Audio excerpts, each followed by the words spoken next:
Aunque Dallas estaba dominando las finales del oeste 3-0, el tema era quien ejecutaba en el cierre ganaba, y Minnesota hizo lo propio en el cuarto partido. Lo analizamos con Daniel Giovanni y Carlos Morales en Ritmo.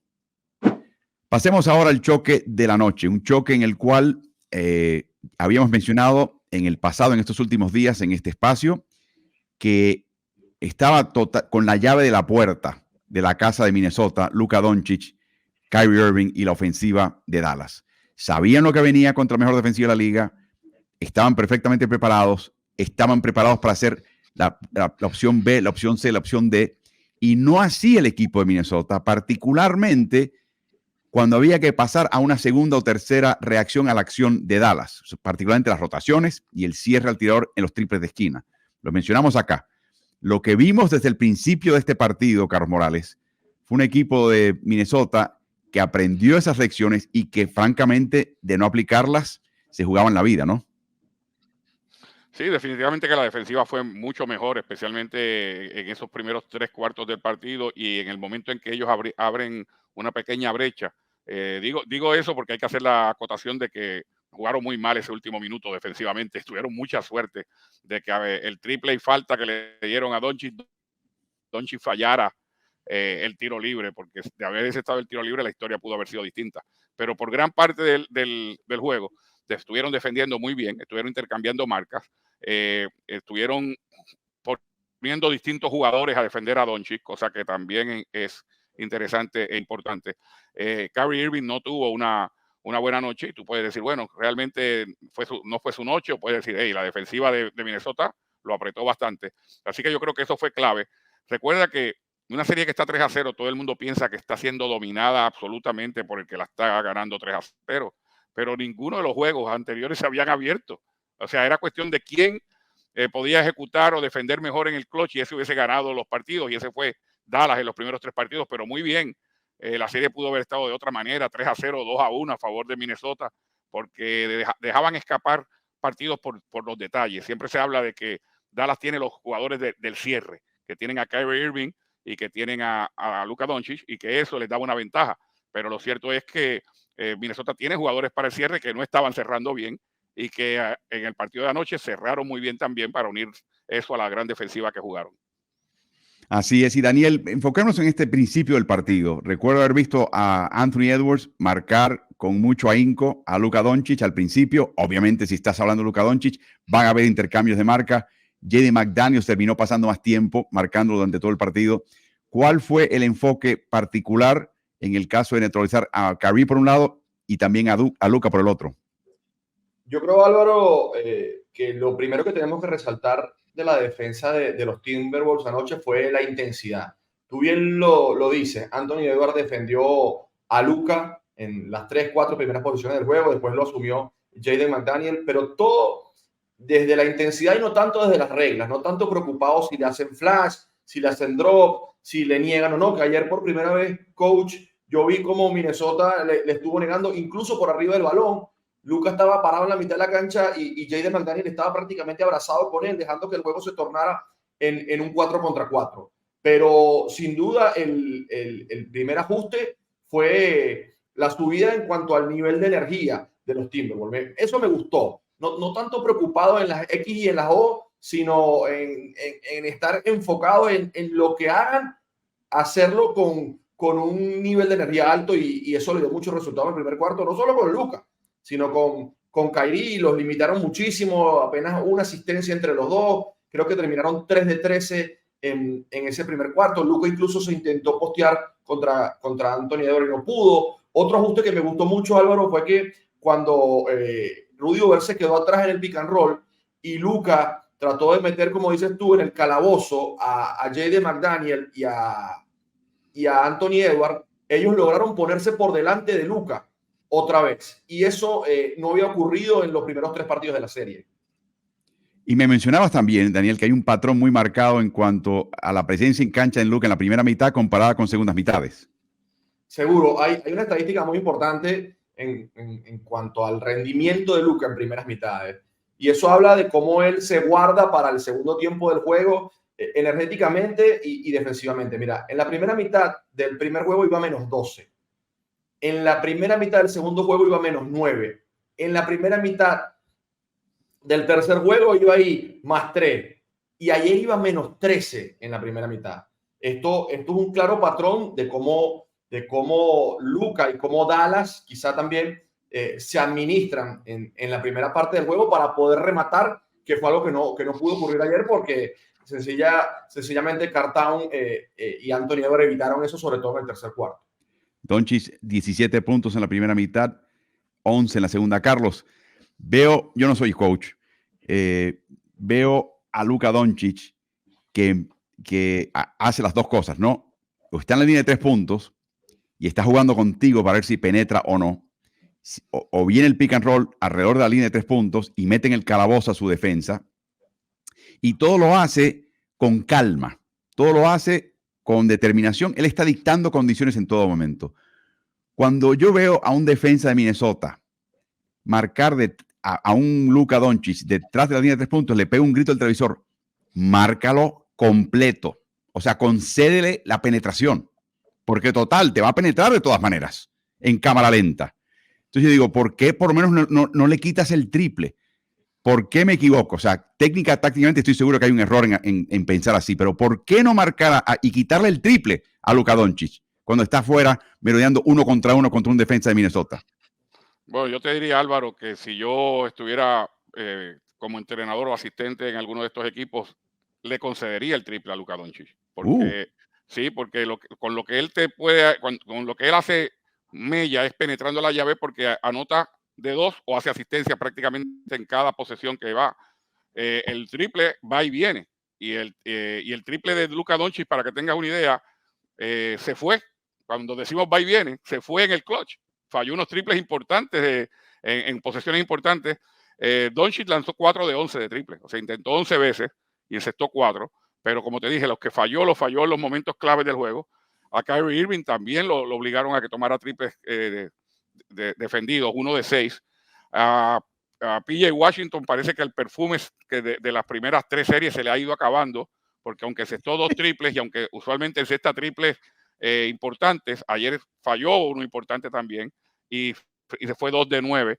O sea que el triple no es lo que está realmente matando a Minnesota. A Minnesota lo matan las penetraciones a la llave y las asistencias, porque cuando, en el caso de Luka específicamente que estamos hablando, cuando él llega a la llave, es casi seguro que o va a tomar un tiro de alto porcentaje o va a traer tanta atención que va a asistir a alguien.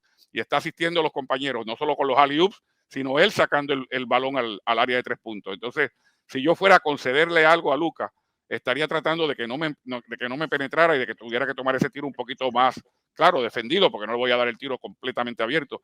Pero una de las cosas que se mencionó en la conferencia de prensa posterior al partido, que la mencionaron tanto Kat como Ant, es que se le dio mucho crédito a Kyle Anderson, que no estaba marcando durante la serie a Luka Doncic y que también lo marcó por minutos y le dificultó ese tiro exterior. No, fue muy interesante. Algo que sí vi temprano en este partido, Carlos, fue el hecho de que salió Gafford después de 4 minutos de juego solamente. Tenía una sola falta personal. Insertan a Dwight Powell. Obviamente ahí hubiera estado Derek Lively, que no juega por su golpe en el cuello. Y de nuevo, insisto, Dallas dice que esto no es conmoción. Es más, Dallas está haciendo lo imposible para que todo el mundo sepa que esto no es conmoción. Sí, claro. Es como que si insistes mucho, hay una razón por qué. Pero inclusive cuando ves caminar, el chico está un poquito todavía tocado del incidente. Pero esperemos que esté de vuelta para el próximo partido, obviamente. Pero sacaron temprano a Gafford e insertaron a Powell. Y eso fue parte de ese primer cuarto un poquito turbio y difícil para Dallas, Carlos. Sí, aparte de eso, se dieron cuenta de que Powell, que es un buen jugador, a mí me gusta mucho cómo juega Powell por años, que pone mucha intensidad, pero lleva tanto tiempo en la banca que no estaba listo.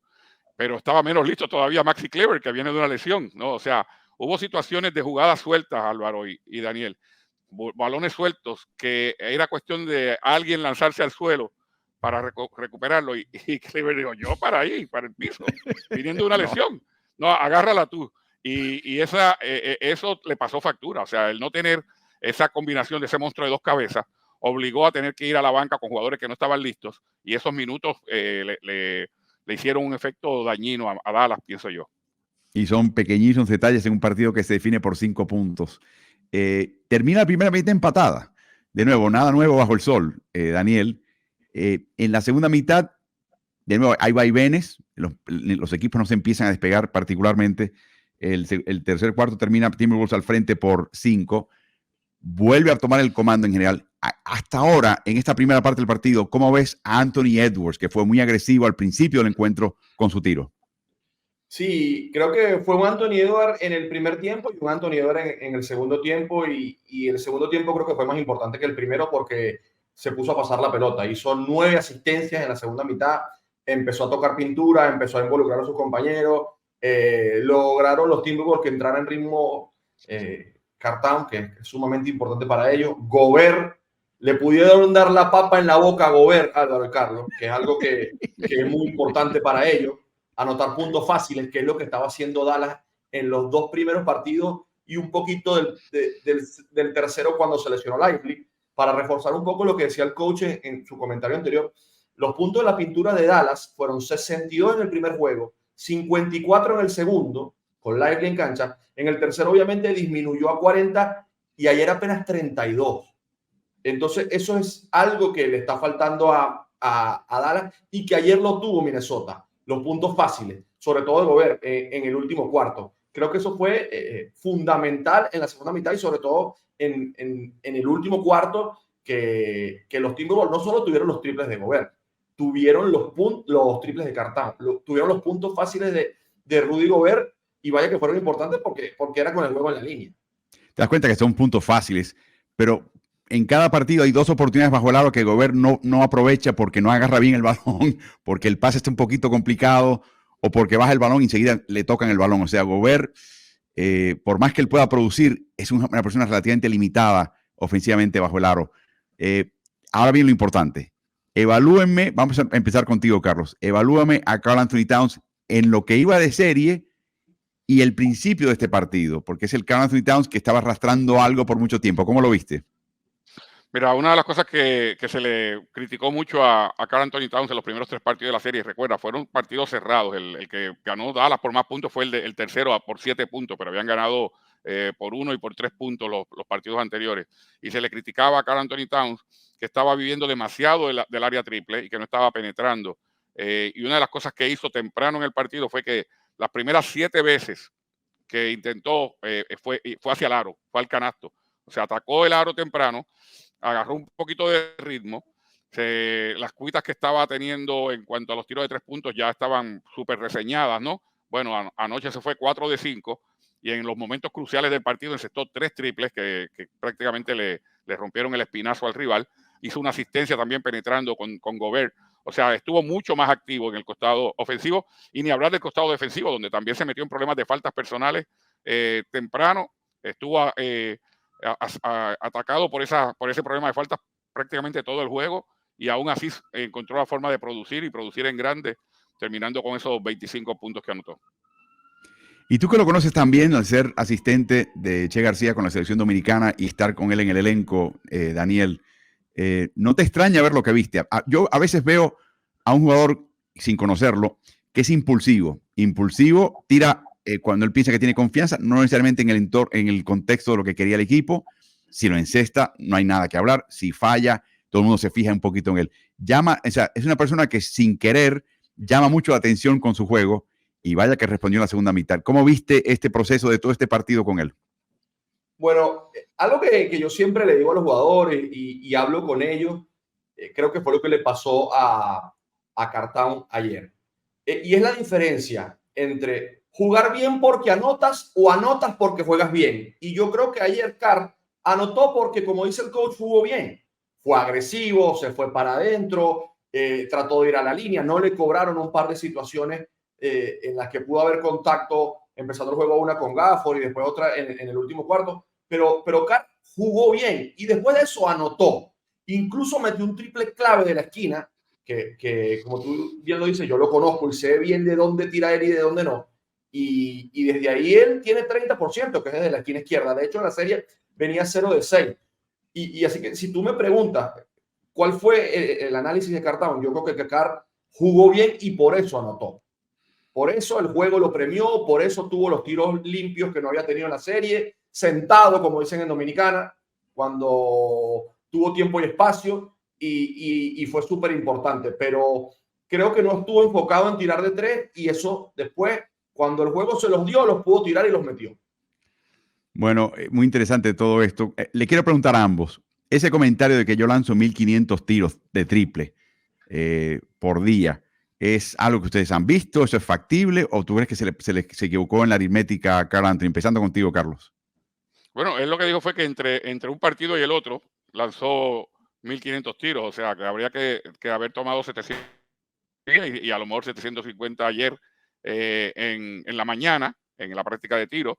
No está muy lejos, o sea, lo que se le pide a los buenos tiradores es que lancen 500 tiros diarios como mínimo.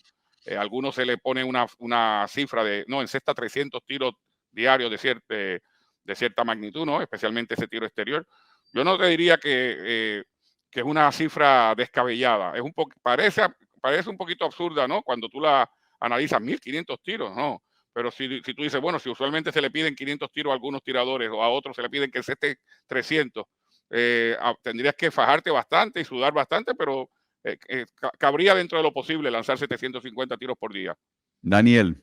Sí, yo estoy de acuerdo con el coach. Aparte, en la NBA con 5 ayudantes pasándote la pelota, con la máquina de tiro y con todas las facilidades que hay, tranquilamente un jugador se puede tirar todos esos tiros y más si le gusta tirar al aro, Álvaro, porque hay jugadores que le gusta y hay jugadores que no. Y Karl puede pasar todo el día tirando al aro. Yo he entrenado con él, he tenido ese privilegio y no es solo que lo he visto tirar mucho al aro, sino como te dije el otro día, lo he visto meter mucho también. No es que tira, es que mete. Bueno, tremendo. Después de ese comentario, la prensa, la mesa de TNT le cayó encima como chinche, como insecto que querían exterminar. Y ahí, a raíz de eso, dejó de hablar con la prensa por un par de días en esta serie. Regresó después del partido de anoche, pero curiosamente le volvieron a hacer la pregunta de su tiro, de si venía, que cuán malo estaba y por qué regresó ahora. Y estaba justo al lado de él su compadre y su consigliere, Anthony Edwards. Tienen que verlo para creerlo. La pregunta a él fue cómo le fue con su tiro previamente en la serie y cómo le fue en el cuarto partido contra Dallas. Escuchen, o debo decir, observen a Karl Anthony Towns. Karl, this was obviously a tough start to the series. Just what did you feel? Did you feel any differently out there tonight and being able to knock down the shots, or what came together for you? Everything came together for him. He was super confident. He wasn't worried about any shots previous to the shots that he hit tonight. He played exceptionally well, and he came through big time. He was the reason we won tonight. El ventrílocuo, o sea, el mentalista. Yo me puedo comunicar con él, me está diciendo que diga esto. Cuando vieron eso, ¿cuál fue tu reacción, Carlos? No, yo pienso que fue hablado de antes. Tú sabes que los jugadores muchas veces tienen distintas formas de comunicarse previamente y tienen varios saludos con las manos y varias cosas. También pueden hablar y dicen, bueno, vamos a la conferencia de prensa cuando me pregunten esto, porque esto viene sí o sí, contesta tú. O que le haya dicho, hey, cuando te pregunten esto, no contestes, déjame a mí. Porque te das cuenta que Karl Anthony Towns no hace ningún amague de empezar a hacer la pregunta y que se ha interrumpido, ¿no? Él se quedó y Anthony Edwards contestó por él. Increíble. Ahora, en serio, ahora el clutch, señores. Normalmente territorio de Dallas. Normalmente en esta serie donde fallaba Minnesota. ¿Por qué se viró la tortilla de esta manera en el cuarto partido, Daniel? Yo creo que Dallas no estuvo acertado, tuvo los tiros para dar vuelta al marcador, sobre todo Lucas en el último cuarto, y sencillamente no los metieron, que había sido al revés en los últimos partidos. Dallas, por error de Minnesota o por también virtud de ellos, creó tiros con tiempo y espacio para poder dar vuelta al marcador y sencillamente no los convirtieron como en los otros 3 partidos. Para mostrar un botón, Lucas 1 de 5 en el último cuarto. Y por supuesto, Kyrie también 3 de 7. En cuanto a los rebotes, sin embargo, Carlos, en el último cuarto, Dallas ganó esa categoría 13 a 7. Una categoría que generalmente ganó Minnesota en general en el partido por poco. ¿Cómo viste ese final? ¿Qué observaciones tuviste cuando lo viste? ¿Y por qué piensas que Minnesota fue una cuestión de que Dallas falló, una cuestión de que Minnesota dictó? Yo creo que la presión que se pone durante todo el juego va haciendo mella, ¿no?, en el rival. Sí hubo tiros cómodos, específicamente los que falló Luka, tiros que él había encestado anteriormente, el movimiento en el que parece que va hacia adentro y hace step back y toma el tiro y el jugador queda, qué sé yo, a 3 pies, el jugador defensivo queda a 3 pies de él. Son tiros que él puede encestar y no entraron. Para que tengas una idea, ese 1 de 5 del último cuarto, el que encestó fue fue en extremis, perdiendo en ese momento por 6 puntos y defendido hasta lo último. Fue falta y vale, o sea, un tiro que tuvo que hacer un double pump, la metió y ese lo puso a 3 puntos y la posibilidad con poco más de 13 segundos por jugar de encestar el tiro libre y ponerle mucha presión al rival. Pero básicamente al fallar el tiro libre, yo creo que ahí se le acabaron las oportunidades. Digo todo esto porque es que todos los partidos han sido así, con la excepción de que el que ha tenido mejor suerte, por llamarle de alguna forma, o ha ejecutado mejor al final, ha sido Dallas en esos partidos cerrados, y que en este se viró la tortilla y al que le salieron las cosas mejor fue al equipo de Minnesota. Luka viene de tener en esta serie, sin incluirlo de anoche, el 7 de 21 de anoche, su mejor serie en lo que llaman el true shooting, el porcentaje verdadero de tiro, que incluye tus dobles, tus triples y tus tiros libres. Y la mejor serie en toda su carrera en playoffs es la que estamos viendo. Le sigue la serie de primera vuelta del año 21-22, seguida por la primera vuelta del 19-20 y seguido por la primera vuelta del 20-21. En otras palabras, series de primera vuelta contra rivales de menor calibre. Que él tenga su mejor serie ofensiva hasta anoche contra Minnesota y su afamada defensiva a nivel de finales del oeste en una tercera vuelta, habla de la mejoría clarísima de Luka Doncic. Para aquellos que no la quieran ver, que estén metidos en una cueva, pero es algo increíble. Pero en este partido no le funcionó. Y cuando examiné finalmente los datos de quién lo marcó en este partido, hubo un aumento importante en el protagonismo final de Jaden McDaniels. Estos números reflejan las situaciones únicas dentro de la cancha en el cual hubo un clarísimo 1 contra 1. O sea que eliminan un montón de jugadas y acciones ofensivas de Dallas porque había un pick and roll, porque no había una definición. No, esto es 1 contra 1, específicamente 1 contra 1. Miren la cantidad de ceros que ven en la columna de puntos, por más que fue poco tiempo, en el caso de Cat, en el caso de Kyle Anderson y en el caso inclusive de Mike Conley en 7 posesiones, no le marcó puntos. De hecho, no intentó al aro en ese caso. De hecho, el más vulnerable de todos fue el jugador que empezó a marcarlo en el partido, que fue Anthony Edwards, con el cual básicamente tuvo mucho éxito. De nuevo, en el caso de Conley, por ejemplo, puede ser que en esas 7 posiciones Luka no intentó, decidió no intentar, pero tampoco consiguió asistencias, ni tampoco tuvo pérdidas. Así que fue un juego en conjunto defensivo para tratar de neutralizar al arma nuclear de esta serie, que es Luka Doncic, y lo lograron por un partido. Pero señores, esto es prácticamente, ahí está lo que decía el porcentaje verdadero de tiro. O sea, es una fórmula que incluye dobles, triples y tiros libres y suma esas eficiencias y te saca un coeficiente, y es lejos el de esta serie previa al de anoche el más alto, contra el rival más duro que ha tenido quizás defensivamente en toda su carrera y está haciéndolos pomada hasta ahora, hasta este partido.